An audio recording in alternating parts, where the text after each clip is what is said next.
Hello everyone, I am Dr. Singh.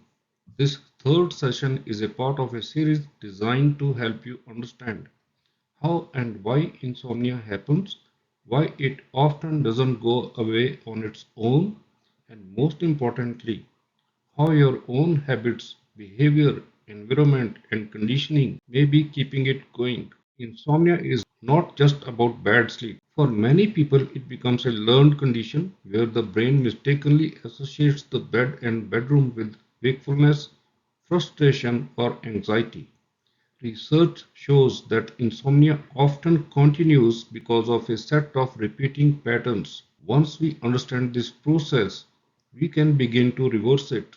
Four interacting factors that can maintain insomnia are arousal, unhelpful thoughts about sleep, the consequences of poor sleep, and habits that unintentionally make sleep worse. Let's now talk about these factors one by one.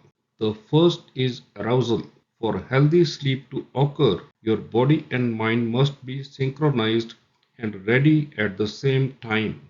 If either remains on, sleep will stay out of reach. This state of alertness or high arousal we call hyperarousal often manifests in three distinct ways. First is emotional arousal, where feelings of stress or low mood keep you unsettled. Second is cognitive arousal, which is that all too familiar cycle of worrying, overthinking, or brain chatter that kicks in the moment your head hits the pillow. Finally, there is a physical arousal where your body stays in a state of high alert. You might notice a racing heart, tense muscles, or even sweating. Essentially, when your internal systems are geared for action rather than rest, your brain receives a signal to stay awake, making the transition to sleep a significant struggle. By identifying whether your alertness is emotional, mental, or physical, you can take the first step toward calming the system and reclaiming your rest.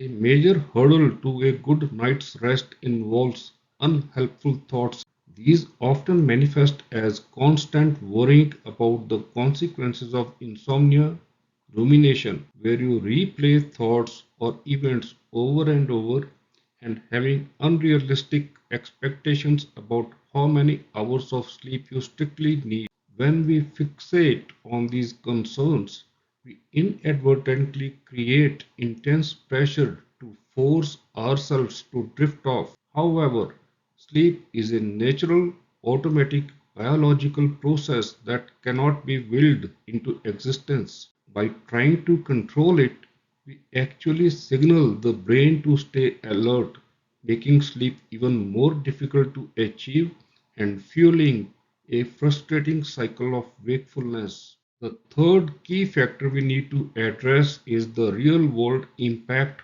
that poor sleep has on your daily life.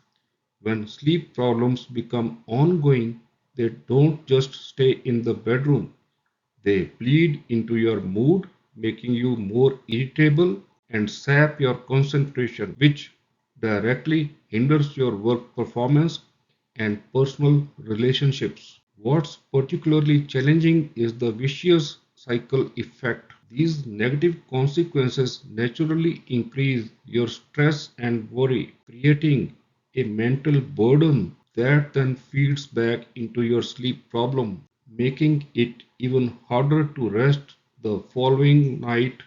Understanding this connection is vital because breaking the cycle of daytime stress is often the first step toward reclaiming a good night's sleep. The fourth factor involves the habits and maladaptive behaviors we develop inadvertently when struggling to rest.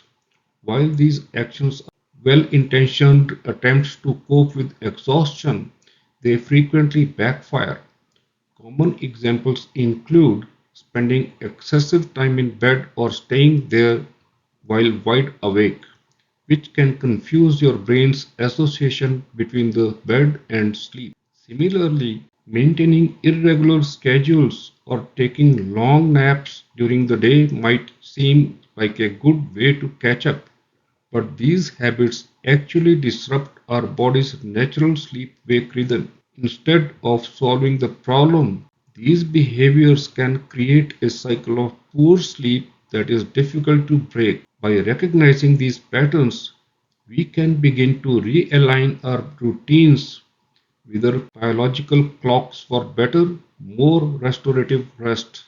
This diagram shows how a cycle of bad sleep can start and keep going. Here is a simple breakdown of the four main parts. Busy brain, we call hyperarousal. Your mind and body feel too awake. You might feel sad, worried, or having a racing heart, which makes it hard to relax. Worrying thoughts, we even call them dysfunctional cognitions. You start thinking things like, I will never fall asleep, or tomorrow will be a disaster. These thoughts make you more stressed. The results or consequences, because you didn't sleep well, you might feel grumpy or tired the next day. This makes it harder to do your best at school or with friends. Unhelpful habits or maladaptive habits to try and fix the problem. You might stay in bed too long or take long naps. These actually make it harder to fall asleep the next night. All these parts connect in a circle, making the poor sleep in the middle continue. Breaking the cycle means changing these habits and calming the mind. The key takeaway: if you have been struggling with insomnia, it's common to feel like your body is simply broken or that something is physically wrong with you. However, for most people, insomnia persists not because of a medical failure, but because of a self sustaining cycle. This cycle is driven by heightened alertness, anxious thoughts about sleep, the frustrating daily consequences of exhaustion, and the habits we develop to try and fix the problem. We often get stuck in a state of hyperarousal where the mind and body stay on high alert even when the lights go out. By shifting our focus away from what's wrong with our biology and toward these ongoing patterns of behavior and thought, we can begin to reclaim our nights. Understanding that these factors, not a permanent physical flaw, are keeping you awake is the vital first step toward finally improving your sleep and breaking the cycle for good. Thank you for watching the video. Please like and subscribe. I would welcome your comments and suggestions.